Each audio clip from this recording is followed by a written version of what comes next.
Eu queria estar refletindo sobre esse tema que a gente vem trabalhando, que eles vêm trabalhando durante já algum tempo, e é lógico que é um tema aqui que a gente trata como uma afirmação, mas ele acaba se transformando numa pergunta, porque toda vez que eu digo que Deus conta comigo, eu preciso me reperguntar, será que conta mesmo e até quando? Em quais circunstâncias? Até que página da minha história Deus pode contar comigo? E de determinado ponto para frente Ele pode continuar contando comigo? Então, na verdade, uma afirmação, é uma retórica, mas que ela serve como uma pergunta e um diálogo de cada um consigo, a cada dia. Deus, Ele pode contar com você. Então, abra a tua Bíblia aí, o teu aplicativo, em 1 Pedro 2, a partir do versículo 9, 2 versículos só que a gente vai ler. É um texto de um dos apóstolos de Jesus, um dos discípulos de Jesus, um dos jovens que caminharam com uma geração de jovens que revolucionaram a história e o mundo, que foram os discípulos de Jesus Cristo. Então, nós temos aí um grupo de 12 que talvez não passassem de 30 anos de idade, o mais velho, que seria o apóstolo Pedro, esse aqui. Então, jovens que revolucionaram o mundo e que Deus, então, Ele ainda pensa e pergunta a todos os jovens espalhados pela face da terra: Deus conta com você? E o texto de Pedro diz: vós, porém, são geração eleita, sacerdócio real, nação santa, povo exclusivo de Deus, para anunciar as grandezas daquele que os chamou das trevas para a sua maravilhosa luz. Antes, nem sequer vocês eram um povo, mas agora são povo de Deus. Não havia recebido misericórdia, mas agora vocês receberam. Então, olha só o que Pedro está dizendo. Antes, nada disso era possível, agora é possível. E Pedro está falando de quem? Ele está falando de pessoas do seu próprio tempo, de homens, de mulheres. Não está falando só de judeus, porque aqui agora ele está incluindo toda a gente no projeto de salvação de Deus. Ele está dizendo, antes vocês viviam uma situação, mas agora, pela misericórdia e pela graça de Deus, você é capaz, você é chamado, você é convidado a participar das grandezas do mistério de Deus. Aleluia! Então Deus, Ele conta com você. Deus, Ele conta com você porque sua vida é preciosa. E Deus, Ele conta com você. Deus, Ele criou o universo. Você vê, para quem gosta, de física, de astronomia, de ciências exatas, ou qualquer tipo de ramo científico que estuda os fenômenos naturais, você vai ver como que é complexo esse aparato que nós chamamos de universo. E todo o universo, ele tem um objetivo só, de manter a existência de tudo, de todo o ato criador. Mas se a gente for avaliar isso de forma mais micro, mais direcionada, a gente vai perceber que tudo que existe no universo colabora para que você possa sobreviver, para que você possa respirar, para que você possa existir como um ser humano. Então Deus, Ele cria um universo complexo, Deus, Ele cria um universo tremendamente sofisticado, pensando em você. Mas porque Deus também, Ele conta com você para que todos os propósitos que um dia, que na sua eternidade Ele pensou, se realizassem. Agora é importante a gente pensar que o fato de Deus contar com você não significa que Deus, Ele depende de você para que tudo exista ou subsista. Porque Deus, Ele tem um atributo dentre os três, e um deles é a sua onipotência, entre a onisciência e um outro atributo de Deus também, a sua onipotência diz que Ele pode todas as coisas. Que Ele pode sustentar a si mesmo o universo, Ele pode sustentar tudo aquilo que estiver no seu coração, nas suas intenções.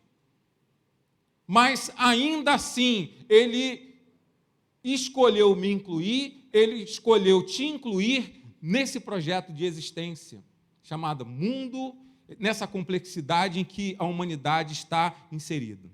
E a sua palavra nos mostra o tempo todo que Deus, Ele tem um interesse profundo de mostrar isso, que você é uma pessoa importante, que Ele conta contigo, que Ele faz a conta, como o Anderson falou aqui. Então, matematicamente, ele faz um somatório, ele faz uma conta e diz, o Alan pode, o Alan vai, eu quero ter o Alan também na conta da salvação. Então, todas as contas de Deus, ele vai pensar em mim, ele vai pensar em você, ele vai somar você nos seus interesses e nos seus projetos. Então, Deus cria o mundo e conta com o homem primeiro para poder cuidar. Diz que no último ato da criação, quando ele cria o homem e a mulher, ele viu que tudo era bom, e quando ele cria o homem e a mulher, ele diz, é muito bom. E ele fala agora, está sob os seus cuidados, cuide de tudo, de todo esse projeto. E Adão e Eva estraga tudo.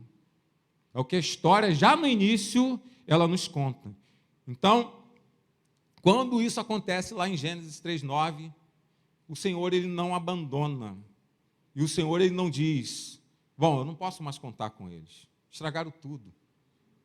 Um jardim perfeito, um mundo perfeito, com relações perfeitas. Não é bom que o homem viva só. O homem precisa viver uma vida comunitária. O homem ele precisa viver uma vida relacional, dele com o outro, dele com uma mulher, dele comigo. Mas eles estragaram tudo.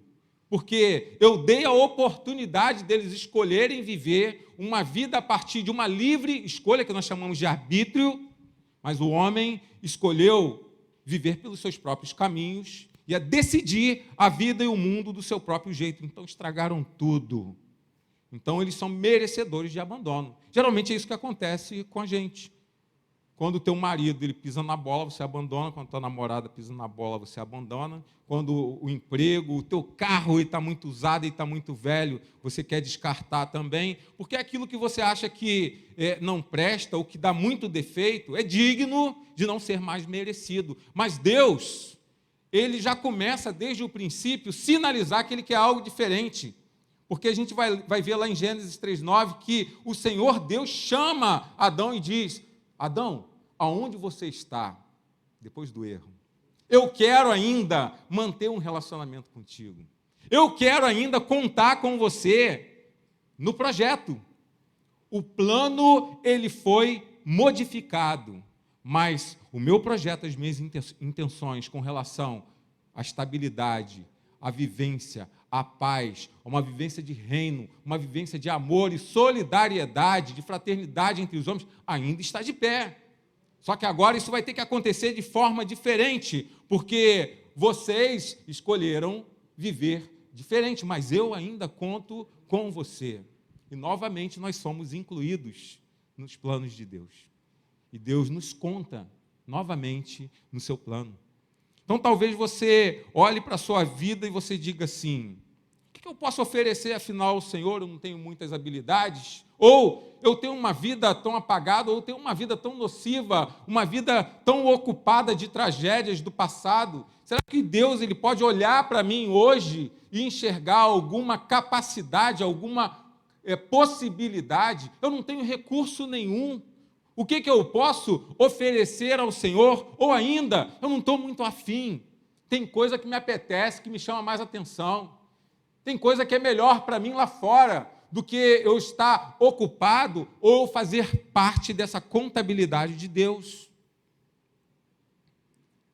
Mas na narrativa bíblica, Deus ele vai numerando um por um e ele vai chamando um a cada seu tempo. Se você está aqui hoje, certamente é porque você já foi um enumerado e hoje Deus ele quer te chamar para alguma coisa. Deus ele quer tocar no teu coração e quer dizer para você que seja qual for a tua história, a tua vida, as suas relações, a forma como você chegou dentro dessa igreja hoje, ele conta contigo.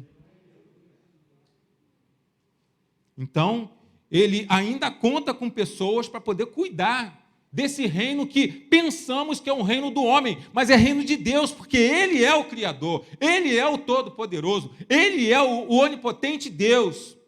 Ele detém em suas mãos a solução para todas as coisas.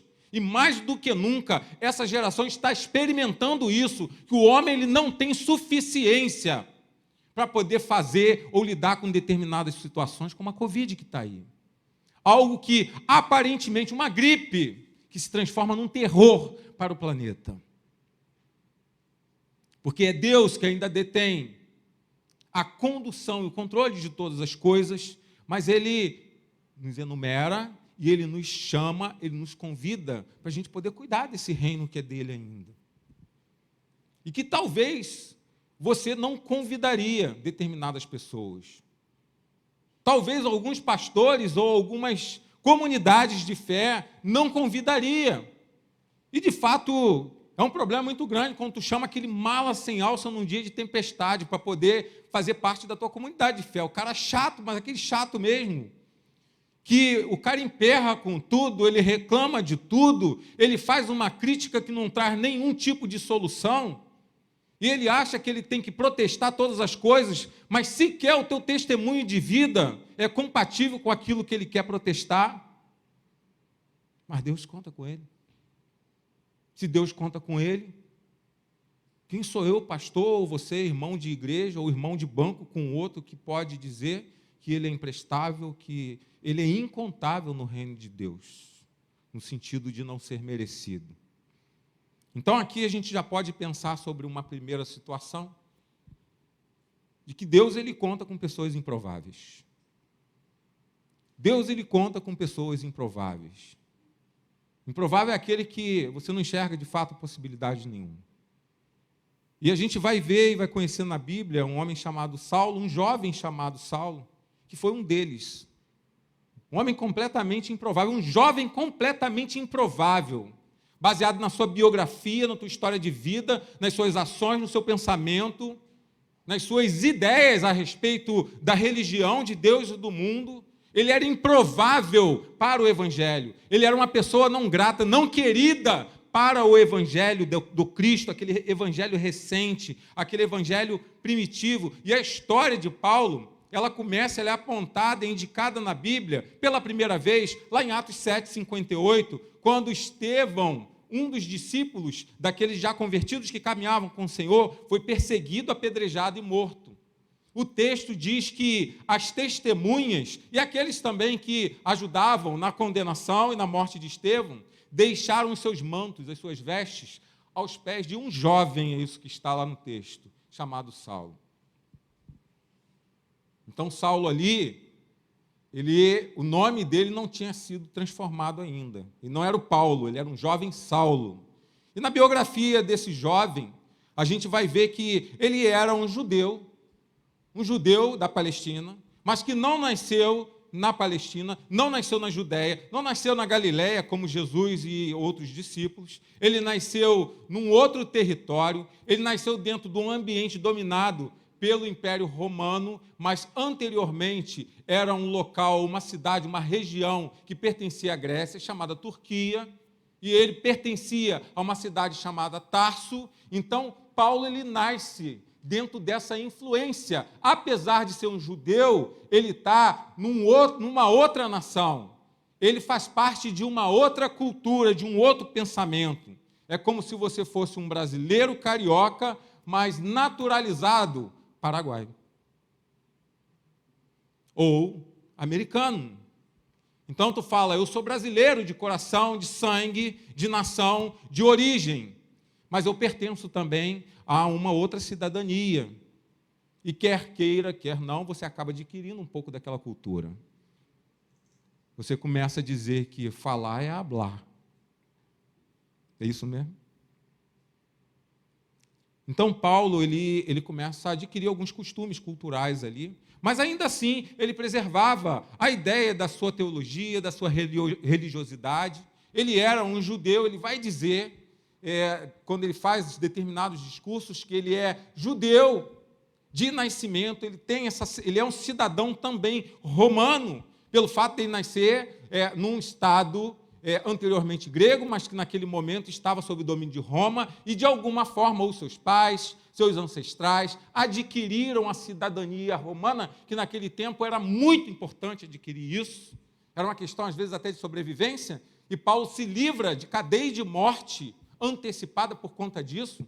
Então ele dá a carteirada e fala, eu sou cidadão romano, então o tribunal romano que precisa me julgar, eu preciso ir para César. E ele se livra ali, em determinada ocasião. Mas Paulo ele era um estudioso, Paulo era um homem que falava bem, Paulo era um homem letrado, muito provavelmente, Paulo, os pais de Paulo olhavam para ele, olhavam para aquele jovem e falavam, esse menino dá gosto, esse menino faz o Enem, passa, esse menino, poxa, ele faz a prova, né, de habilitação, passa, esse menino ele perde a inscrição do Enem do ano que vem, mas, pô, é um menino bom assim mesmo. Não sei se você conhece a história de família, a história de gente. E, às vezes, história de gente que você tem apreço, que o pai tem orgulho. Então, Paulo, ele deveria ser esse filho que dava orgulho aos pais, porque diz o texto da Bíblia que Paulo, ele era um estudioso da lei judaica, ele estava em formação, em processo de formação, para trabalhar no Supremo Tribunal Federal Judaico lá, para ser um fariseu, para ser um doutor da lei. Mas, com isso, Paulo ele adquire costumes religiosos da época, que é o costume da perseguição. E Paulo ele perseguia gente inocente. Paulo ele se tornou um jovem intolerante. Paulo ele se torna um jovem tomado pelo ódio. Que ele não conseguia enxergar o outro a partir do outro, a partir da perspectiva e da vida do outro, mas ele sempre enxergava o outro a partir do seu próprio umbigo. Então, aquilo que ele achava que era certo para ele queria atribuir também às pessoas. Isso é um equívoco dentro da fé cristã. Porque toda vez que Jesus Cristo ele vai avaliar, ele vai analisar o outro, ele começa a fazer isso a partir do outro. Caiu uma água aqui. Pode deixar, filho. Obrigado. Então diz o texto de Atos 8:3 que Saulo, esse jovem, ele devastava, esse é o termo, a igreja de Cristo. Ele arrastava homens e mulheres para a prisão. Então esse cara é um cara não querido pelo cristianismo. Ele tinha que ser caçado. Ele tinha que ser rejeitado pelo ambiente cristão. Ele tinha que ser rejeitado pela comunidade primitiva da fé em Jesus Cristo ali, pelos discípulos de Jesus, aqueles que se convertiam ao Evangelho, porque Paulo ele era um absurdo de pessoa. Se ele estivesse no nosso meio hoje, ele seria execrado por você e talvez pela sociedade também, porque o conceito ético dele, de tratamento de outro ser humano, era de desprezo, se não concordasse com as suas perspectivas, com aquilo que ele pensava, com aquilo que ele queria, principalmente com a sua fé, baseada na lei judaica. Então, Paulo ele devastava a igreja, ele perseguia homens e mulheres, a fim de lançar na prisão.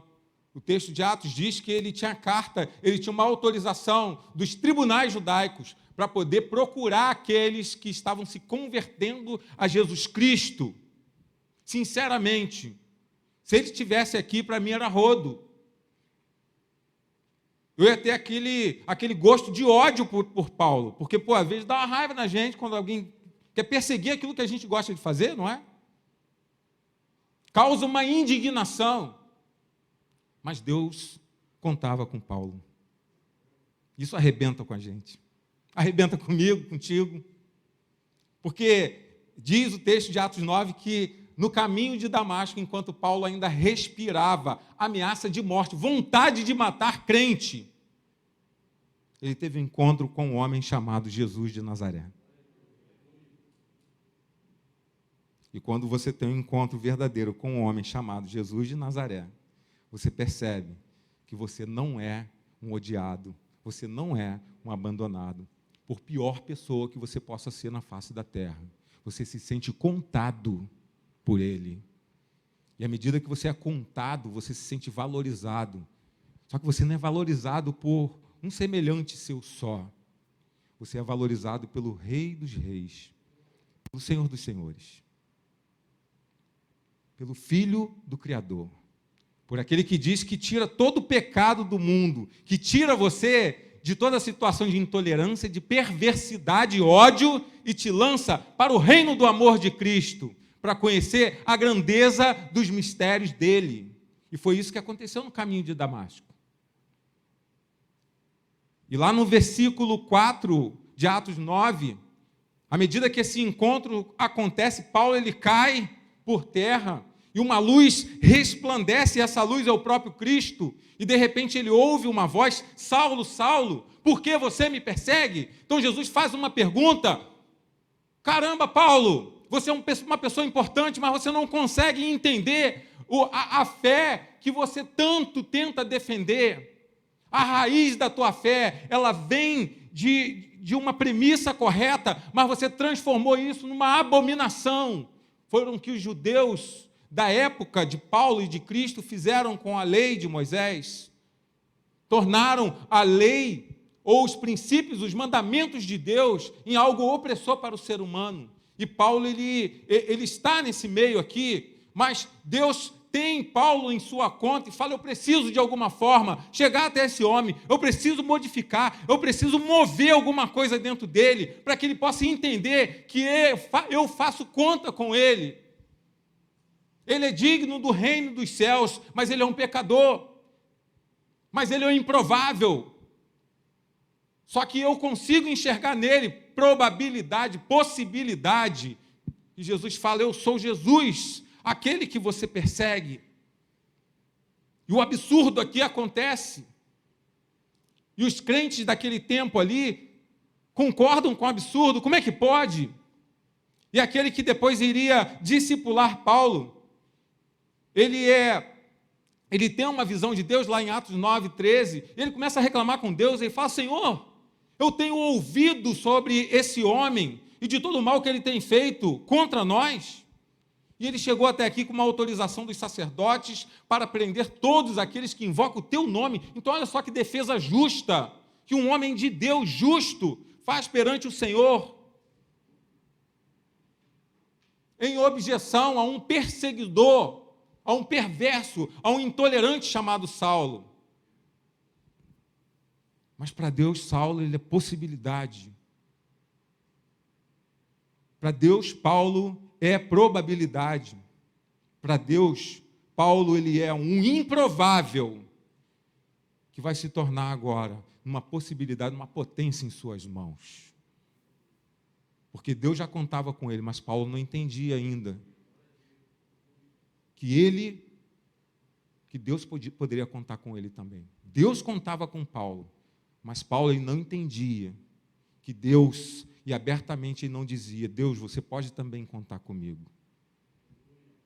E lá em Atos 9, 15, 16, Deus vai responder a Ananias, este homem é um instrumento, é um vaso, é um recipiente para mim, Ananias. Porque eu tenho essa pessoa para poder levar o meu nome perante gentios, reis, perante todo o povo de Israel. Paulo, ele fez aquilo que Jesus não teve tempo e não foi chamado também para fazer essa obra específica. Paulo, ele é considerado um embaixador, um mensageiro, um apóstolo dos gentios, de outras pessoas que não têm relações nacionais ou relações ancestrais com o povo judeu. E Paulo, ele guardava em si atributos pessoais que facilitavam isso, mas ele nem imaginava que isso seria possível. Paulo, ele falava várias línguas. Paulo, ele falava pelo menos aí umas 4 línguas, uns 4 idiomas diferentes. Ele entendia do hebraico, do aramaico, ele falava talvez um pouco do latim, porque o ambiente era romano, ele falava o grego. Paulo, ele lê as escrituras do Antigo Testamento, uma Bíblia que a gente conhece como Septuaginta, que é uma Bíblia grega. Então era um homem escolado, ou escolarizado, um homem intelectual, mas um homem improvável no aspecto humano, daquele que caminha com Deus e vê esse agente perseguidor do cristianismo, mas Deus olha e fala, eu vejo possibilidades, e tudo que eu espero é Ele levantar a mão para mim e falar, Senhor, pode contar comigo, porque o improvável agora vai se tornar um provável. Para pregar entre os gentios, os seus reis e perante todo o povo de Israel. E Deus continua dizendo que iria mostrar a Paulo quanto ele deveria sofrer pelo seu nome. Porque antes Paulo achava que o seu melhor estava no processo religioso, na sua dedicação, talvez até ao estudo da religião, na sua formação de vida intelectual, em fazer objeção, em perseguir, em não tolerar aqueles que caminhavam nessa fé em Cristo Jesus, em perseguir e condenar pessoas a partir do seu ponto de vista. E com isso ele se torna uma pessoa dura, reticente, improvável. Mas Deus queria mostrar para Paulo que o melhor de Paulo não estava naquilo que Paulo pensava, mas aquilo que estava no coração de Deus, que era caminhar com Jesus Cristo. E Paulo entender e dizer: pode contar comigo. Deus conta com improváveis transformados. Mesmo que o passado ele possa ter sido cheio de erros e tropeços, mesmo que você se ache muito incapacitado ou insuficiente, ou o contrário, que você se ache muito capacitado e muito autossuficiente, Deus, Ele quer transformar improváveis em prováveis, em possibilidades, para a partir daí Ele contar com você. Se você acha que é o improvável hoje, seja qual for o motivo, Deus Ele conta com você. Mas Ele quer que você entre num processo de transformação. Ele vai chamar você de vaso. Amém? Aleluia? Aleluia! Não é desse jeito que vocês fazem. Glória a Deus. Vocês são ótimos, tá? Casa Maquiô, essa semana, alimentou os nossos amigos de rua. Obrigado pelo pão, tá? Pelo mantimento. Eu fiquei assim com aquele constrangimento, mas muito saudável e muito cheio de alegria. Eu falei, caramba, gente que a gente está trabalhando junto e está aqui entendendo também o nosso projeto e está indo para a rua com a gente através desse gesto de amor. Deus abençoe vocês. Vocês são contados por Deus. Amém. 1 Coríntios 1, 28. O próprio Paulo escreve mais tarde e diz, porque Deus escolheu as coisas insignificantes. Você é insignificante ou se acha? Em alguma coisa você se acha insignificante. As desprezadas, aquelas que são vistas como lixo, às vezes, que acham que nada são, para reduzir a nada aqueles que pensam que são. Entendeu isso? Isso é forte. Mexe o coração. Deus te abençoe. O amor de Deus espanta todo medo também. Deus conta com pessoas instáveis. Deus, Ele conta com pessoas instáveis. E olha só, a gente está falando de Paulo, tu fala, caramba, a gente está pensando aqui, refletindo sobre um dos maiores nomes do Novo Testamento. Depois de Jesus Cristo, o nome mais falado no Novo Testamento é o nome de Paulo. De todos os 27 livros do Novo Testamento, 13, pelo menos, cartas do Novo Testamento são dedicadas a Paulo. Paulo ele é objeto de estudo na história por homens, desde que ele aparece até hoje. Ele é intrigante. E agora tem um outro personagem que vai entrar também, e que Deus vai olhar para ele e vai falar, eu também conto contigo. Além de ser improvável, ele é instável. Porque Paulo, parece que era uma pessoa mais retilínea, com mais objetivo, mais focado. Agora, esse aqui, ele era mais oscilante. E o nome dele é Pedro, aquele filho de Jonas, aquele galileu, aquele pescador, um homem simples, lá de Betsaida, um vilarejo da Galileia, talvez não muito conhecido ou não muito importante. E o livro de Atos, lá no capítulo 4, no versículo 13, diz que Pedro e o seu irmão André também, ele era um homem comum.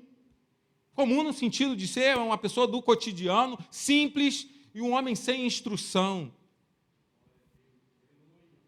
Diferente de Paulo, ele não era escolarizado, não era intelectual, ele não era um pensador de teologia cristã ou de Jesus Cristo. E o seu primeiro encontro com Jesus está registrado no livro de Marcos, no capítulo 1, no versículo 16. E diz que, enquanto Jesus ele andava à beira do mar da Galileia, Jesus ele viu dois pescadores, Simão e seu irmão André. E eles lançavam redes ao mar. E Jesus olha e fala, poxa, eu posso contar com eles. Será que eles vão me responder positivamente? E Jesus convida. Ei, eu posso contar com vocês? Marcos 1,18 diz que no mesmo instante eles deixaram os seus ofícios e o seguiram. Olha só a questão de prioridade aqui. Não é só para a gente abrir um parênteses. Uma questão de prioridade. A gente tem hoje a nossa formação, nosso estilo de viver, aquilo que a gente quer ser, a nossa casa, os nossos relacionamentos, todas as nossas perspectivas de ganhar bem, de ter um carro, de fazer uma viagem, esse negócio todo. Dar um beijo na boca, né? Arrumar um namorado, um relacionamento. Para quem está na pista aí, geral. Eu conheço geral aqui, tá? Eu conheço, então eu olho, eu sei. Pista, pista, pista, pista, pista. Não vou apontar o dedo.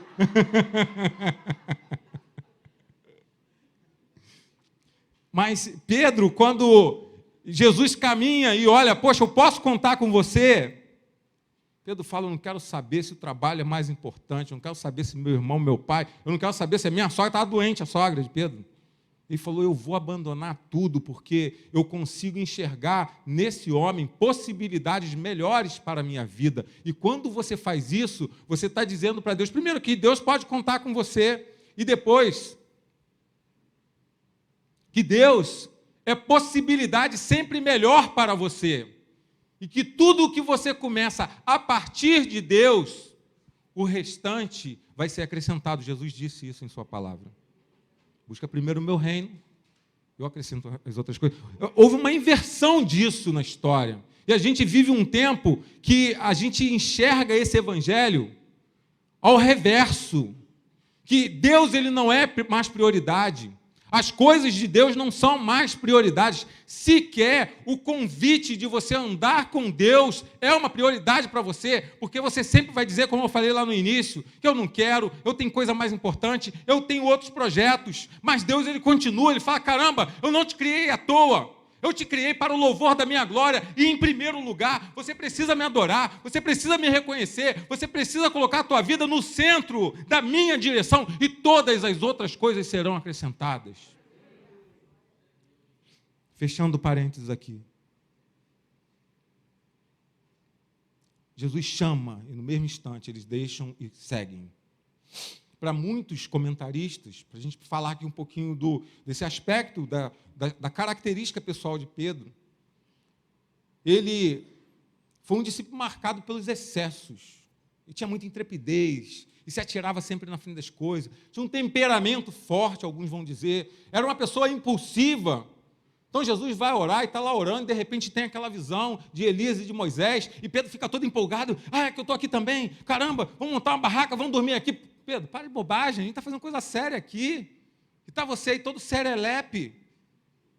Dada a impulsividade, a sanguinidade de Pedro.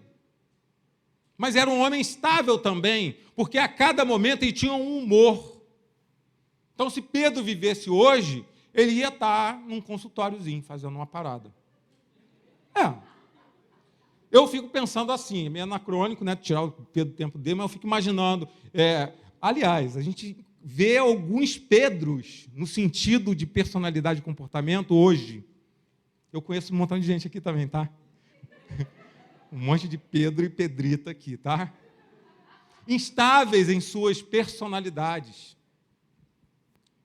Então, talvez hoje ele tomasse até um gadernalzinho, para poder não arrancar a orelha de Malcolm. Pedro, meu reino não vai ser estabelecido com espada, não. Tudo bem que eu vou morrer, eu estou sendo capturado agora, eu vou ser preso, mas não precisa arrancar a orelha do soldado. E Jesus pega lá e tem que fazer aquele milagre do desespero. Só para poder, remendar mais um errinho, mais uma vacilação de Pedro, Cid, por causa da sua intrepidez, da sua impulsividade, da sua instabilidade. Não conheci o chá de camomila do meu pai. Se alguém aqui for fazer prova de habilitação, passa lá na casa do meu pai e toma chá de camomila, tá? Meu pai é um xamã do Detran. E ele diz que ninguém passa numa prova de Detran se não tomar um chá de camomila. Tá bom?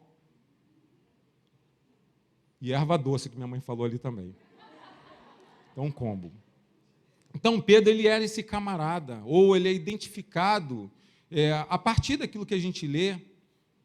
E parece que Jesus percebe um pouco disso, lá em Mateus 26, 31, quando Jesus ele fala, essa noite eu vou ser preso a minha paixão vai começar, a minha obra, e a obra que começa com a minha dor, o início da minha dor e da minha morte começa agora com a minha captura. Vocês vão se escandalizar de mim. E ainda essa noite, todos vocês, ele se referindo aos seus jovens discípulos, que ele chamou cada um pelo nome, e eles disseram, o Senhor pode contar comigo. Naquele momento ali, dada a instabilidade, eles recuaram, eles abandonaram, e Jesus já previa isso e falou, todos vocês essa noite me abandonarão. Aí quem que pula na hora? Chapolin colorado. Versículo 33, ainda que todos te abandonem, eu nunca te abandonarei. Foi o que Pedro disse. Jesus novamente olha para Pedro e fala, palhaçada, Pedro. Deixa eu te falar uma coisa, eu te asseguro, está lá no texto, no versículo 33 de Mateus 26, que ainda esta noite, antes que o galo cante, você vai me negar 3 vezes. E de fato negou. Chorou amargamente, mas negou. Dada a sua instabilidade. Então, aquele que abandonou com intrepidez a rede, a pesca, o sustento, a casa do pai, a sogra doente, agora ainda fala uma gracinha, mas horas depois, ele abandona o Cristo. E ele é perguntado numa roda de uma fogueira suspensa, uma lareira que estava ali em algum local, e fala, poxa, você não estava andando com ele? Não sou eu não. Mas você fala igual o Galileu, tem sotaque do Mendanha, não é possível que você não seja um deles. Quando eu falei contigo, você não estava com ele. Quê? Você tem sotaque de Jesus? E como que você nega? Não, eu nunca o vi e nunca o conheci. E é pela 3ª vez, Pedro, ele nega o Cristo, e ele lembra das palavras de Jesus, e ele fica introspectivo na sua amargura. Então, se eu tenho um camarada como esse aqui, instável, é muito ruim a gente conviver com pessoas instáveis. Eu estou falando de instabilidade aqui, são pessoas, né? Às vezes tem até um grau patológico nisso. O cara aí precisa de um remedinho, o cara aí precisa de um terapeuta, o cara precisa de um psiquiatra, o cara precisa, às vezes, de falta de vergonha na cara também, alguns. Não precisa de nada de remédio, nada de médico, de nada. Precisa de vergonha na cara para ser uma pessoa mais educada, uma pessoa mais objetiva, menos instável, começar a tratar coisas importantes com objetividade, com sim, com não. Mas, às vezes, incomoda a gente. Você deve pensar em alguém, talvez da tua casa, ou você mesmo, do teu círculo de amizade, se irrita à toa, pessoas quadri, polipolarizadas. Tem 50 humores, você não sabe com que humor chegou ou que acordou hoje. Eu era assim, tá? Um tempo atrás aí. Até eu descobri que eu fui curado. Tá? Não dá o glória a Deus ainda não, que eu não terminei.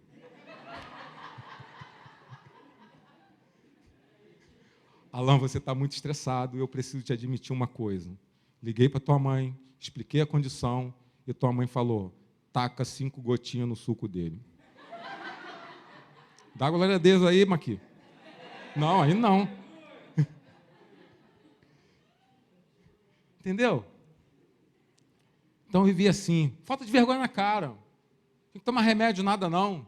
Eu tinha que entender, Gálatas 5, amabilidade, longanimidade, amor, né,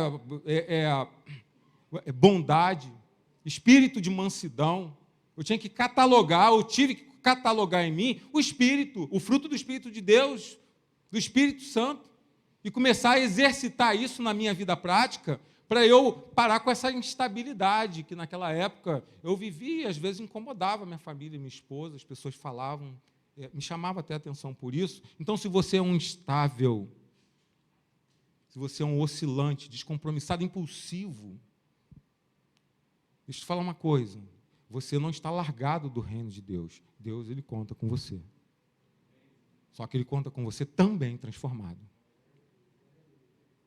Então, à medida que acontece isso, aí lá no texto do Evangelho de Lucas, a mesma situação, Jesus ele fala e diz para Pedro, Ele fala, olha só, você vai me negar antes que o galo cante. Mas, Lucas 22, 32, eu vou orar por você, Pedro, para que a sua fé não desfaleça. Olha só, não existe exclusão com Jesus, existe a inclusão. Jesus, então, traz para perto, entra no mundo de Pedro, entende Pedro e fala, agora deixa eu trabalhar aquilo que precisa ser transformado em você, mas eu não vou deixar de contar com você, mas eu quero que você responda para mim definitivamente, sem instabilidade, com uma vida de fato com propósito direcionado para o céu, que eu posso contar com você e você falar, Senhor, pode contar comigo. Então eu vou orar para quando você se converter, você fortalecer os seus irmãos. Jesus morre, Jesus aparece lá no mar da Galileia, e Pedro está pescando, talvez ali solitário, já desesperançoso, e ele vê Cristo na praia com peixe frito, chamando, vem aqui, rapaz. E ele vem todo sem graça, porque ele negou Jesus. Ele vem todo sem graça, porque ele não estava próximo da cruz quando Jesus morreu, porque ele abandonou. E Jesus olha para ele e fala, Pedro, você me ama, Pedro? Poxa, Senhor, Pedro, você me ama, Pedro? Aí eu vou trocar a palavra aqui. Pedro, eu posso contar contigo de novo? E Pedro, muito sem graça, porque ele teve um encontro com Jesus, mas ele se desaproximou, se afastou desse encontro. E novamente Jesus pergunta, Pedro, eu posso contar com você? Pedro, eu posso contar com você pela terceira vez, assim como foi negado 3 vezes. Ele pergunta também 3 vezes. Uma coincidência aí, mas é assim que está no texto. E Pedro fala, o Senhor sabe o quanto que eu te amo. Ele fala, então eu sei que eu posso contar com você. Vai lá e cuida das minhas ovelhas.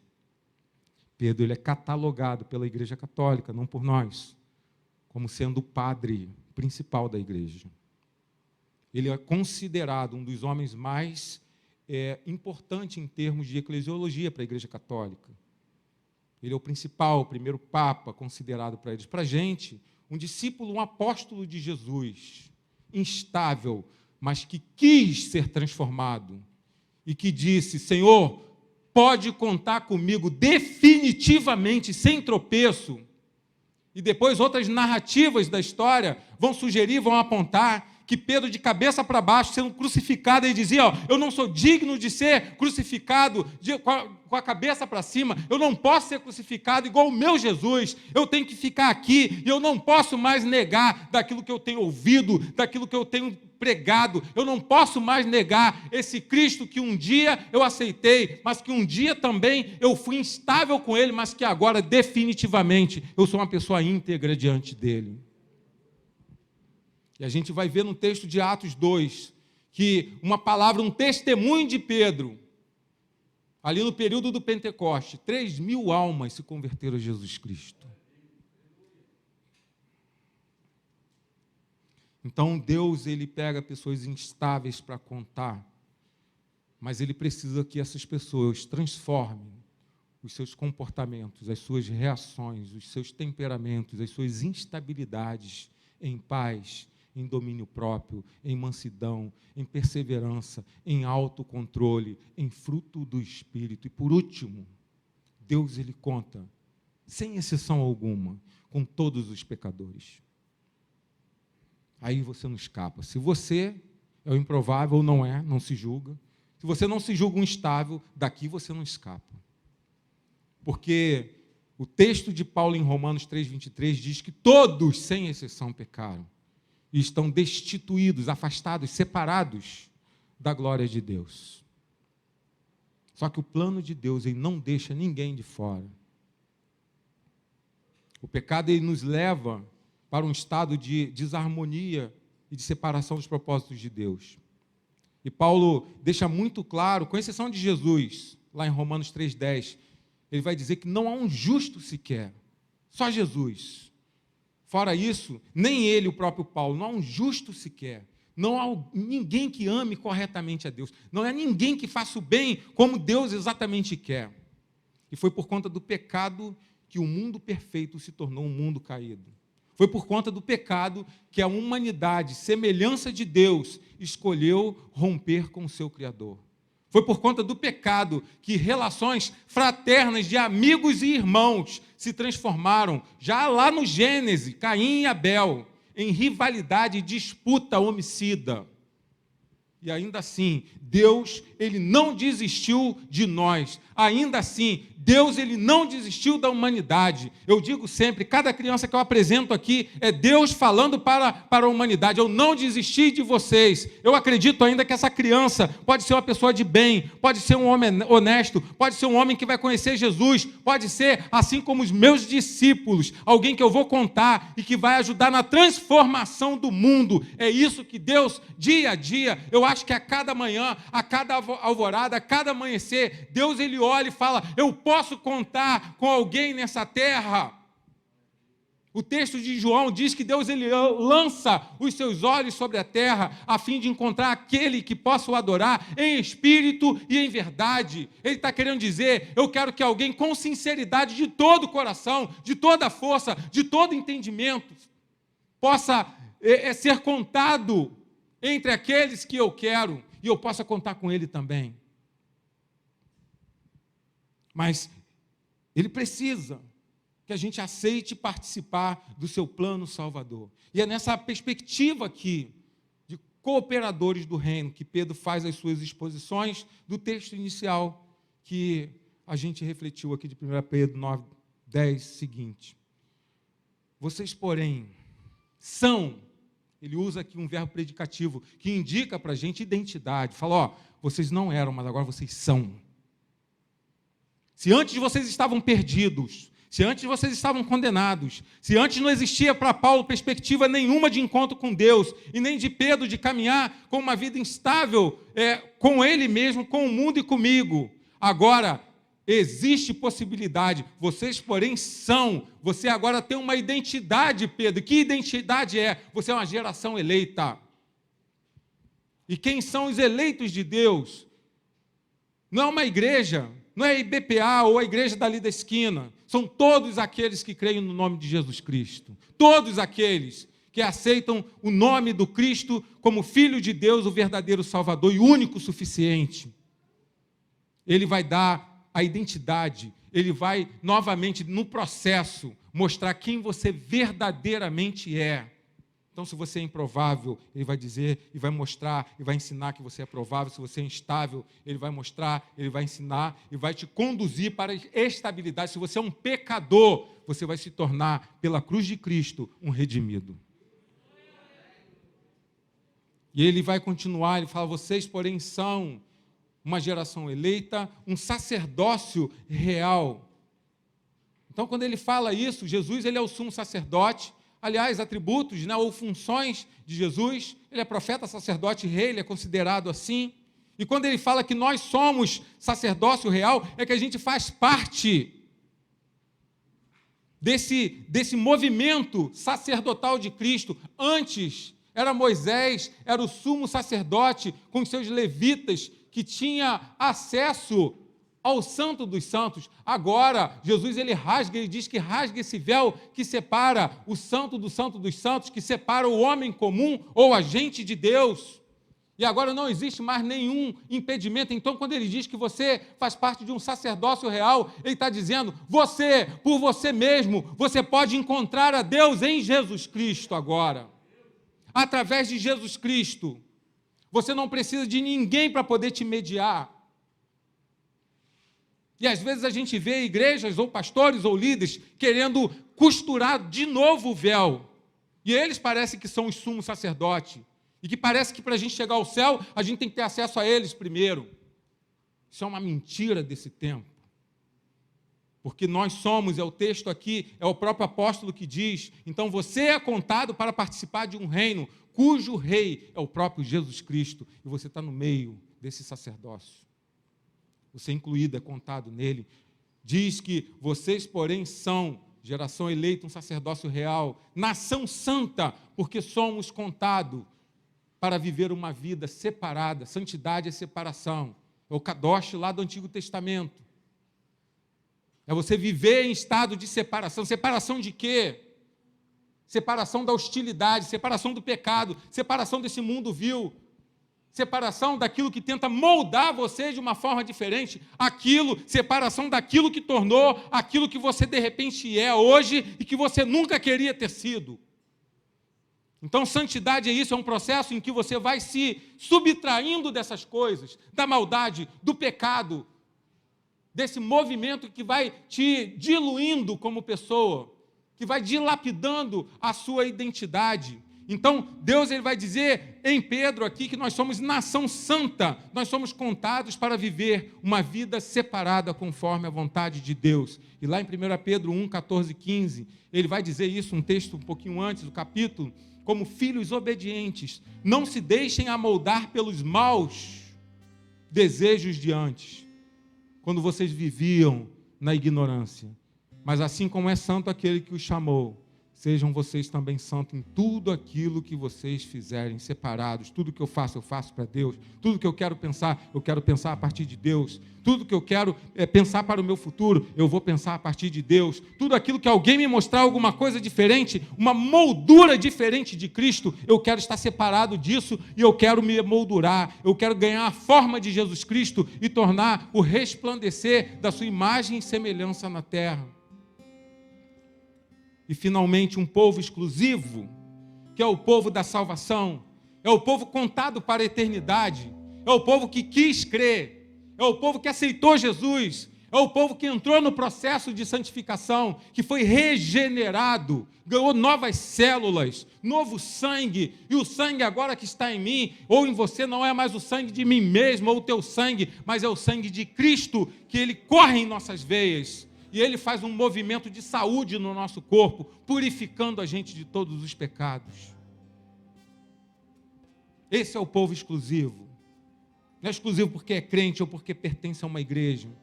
É porque entendeu o Cristo. É porque entendeu a cruz. Você é contado para poder, qualquer pessoa. Jesus disse, lá no final do livro de Mateus, portanto você ide por toda a gente. E anuncie o nome de Cristo. E batize. E ensine. Para quê?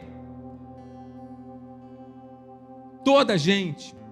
Então, Deus em Cristo, ele não faz nenhum tipo de distinção de quem é o povo exclusivo. Povo exclusivo é todo aquele que crê no nome de Jesus Cristo. Não tem nada a ver com nação, com nacionalidade, com etnia, com cor, com status, com condição social, mas por aquilo que crê. E para qual finalidade? Para a gente poder estar conduzindo para o final aqui a nossa reflexão. O próprio texto diz, para anunciar as grandezas daquele que nos chamou das trevas para a maravilhosa luz. Deus conta com você para isso. Para você anunciar as grandezas do Cristo que te chamou, que te convidou, que te convida hoje, das trevas do mundo que você vive, daquilo que você acha que não é mais, que Ele vai transformar em algo possível. Porque antes, versículo 10, nem sequer éramos povo, mas agora nós somos povo, amém? Agora você é povo, amém? Jesus disse aos seus discípulos, na casa do meu pai há muitas moradas. Se não fosse assim, eu não diria para vocês, eu vou para lá, para preparar lugar para vocês. Sabe por que ele disse isso? Porque ele estava contando. Quantos estariam lá com ele? Então ele prepara a morada para quem vai estar lá. No céu, não vai ter. Aliás, no céu, Deus sabe quantos irão. Mas sempre vai existir lugar sobrando, porque ele vai esperar sempre um pouco mais. Então quando Jesus ele prepara a morada porque ele conta com toda a gente. Agora você precisa dizer para ele, pode contar comigo, Pai, que eu quero estar aí, eu vou estar aí, eu vou viver eternidade nessa morada que o Senhor, gentilmente, pela graça, pela sua misericórdia, preparou para mim. Eu sou contado entre os santos, eu sou parte dos propósitos de Deus. Você jovem, você é contado por Deus e você precisa responder a isso. Deus pode contar comigo. Na história da Bíblia, em toda a narrativa bíblica, você vai ver homens do princípio ao fim, jovens, como Daniel, como Josué, como Sadraque, Mesaque, Abidnego. No Novo Testamento, você vai ver Jesus e os seus 12 discípulos, você vai ver esse jovem Paulo se convertendo, você vai ver homens na história da Bíblia que revolucionaram o mundo a partir de uma posição. Quem eu posso enviar? Quem vai por mim para poder transformar o mundo, para poder fazer brotar a paz entre as pessoas, para fazer com que a generosidade possa existir novamente entre os seres humanos? Com quem eu posso contar para poder anunciar que o mundo ainda tem jeito? Com quem eu posso contar para que uma nação ela possa realmente, de fato, sinceramente, dizer que Deus é aquele que guia os seus pensamentos? Com quem eu posso contar? E um jovem Isaías diz assim: Senhor, pode contar comigo. Eu estou aqui, me envia, conta comigo. Com quem Deus pode contar essa noite? Você pode ficar de pé, chorar pela tua vida, chorar pela vida de cada jovem aqui. Está se conduzindo aqui para o final do nosso momento desse congresso. Deus, Ele pode contar contigo. Aonde você acha que você precisa ser mudado, aonde existem pontos de transformação, que Deus precisa atuar para o teu coração ele se aquebrantar e de fato você falar: Deus, agora a casa caiu para mim, agora não dá mais não, tá? Ou é tudo ou nada, como foram com os discípulos de Jesus, como foi com Pedro, como foi com Paulo, como foi com todos eles, e até o fim eles permaneceram. Paulo diz que ele combateu o bom combate, que ele guarda a sua fé. Deus, Ele quer contar com você. Se você não teve encontro com Cristo, você é contado no céu como uma possibilidade de salvação e de eternidade. Agora você tem que dizer para Ele se você quer ou não, se você vai ou não vai. Se você crê no nome de Jesus, você adquire a salvação eterna ou não. Você que já tem uma caminhada com Jesus Cristo, mas que vive nessas oscilações, Deus quer acabar com isso. Se você precisa de remédio, Ele quer apontar para você as direções. Se você precisa de tratamento, Ele quer mostrar para você que a ciência é possível melhorar a tua qualidade de vida. Agora, se a obra ela é algo espiritual, é fruto da tua vontade ou do teu passo que não foi dado ainda, Deus também quer, porque Deus é um Deus que nos liberta integralmente. Sabe para quê? Para Ele poder contar com você e para você poder ser contado no reino dEle, em nome de Jesus. Pai, em nome de Jesus, abençoe cada vida, cada pessoa que está aqui. Muito obrigado por esse espaço, Pai, por essa igreja. Obrigado por esses jovens maravilhosos que existem aqui, jovens que dia a dia, Pai, eles me conduzem a amar mais o Senhor. Eu tenho verdadeiramente amado mais o Senhor, porque eles têm transmitido essa energia espiritual para mim, essa força, Pai, esse ímpeto de buscar o Senhor. Então que nós nos auxiliemos uns aos outros aqui, para a gente poder crescer em graça, em misericórdia do Senhor, a gente crescer como ser humano aqui na terra, a gente crescer em santidade, para que a cada dia o Senhor possa contar com pessoas no abrace, nos projetos missionários, na nossa adoração, nos serviços do Teu reino, para que a gente verdadeiramente também possa cantar que no serviço do Teu reino nós somos felizes. Em nome de Jesus, quebra qualquer tipo de maldição, qualquer tipo, Pai, de pensamento negativo, qualquer tipo, Pai, qualquer tipo de situação que esconda homens e mulheres, jovens, adolescentes, pessoas do Senhor, para que eles possam se sentir libertos de qualquer amarra, para viver realmente uma vida segundo os seus propósitos, dizendo sim, dizendo sim, dizendo sim, dizendo sim. Senhor, pode contar comigo, em nome de Jesus. Amém. Graças a Deus. Deus abençoe todos vocês.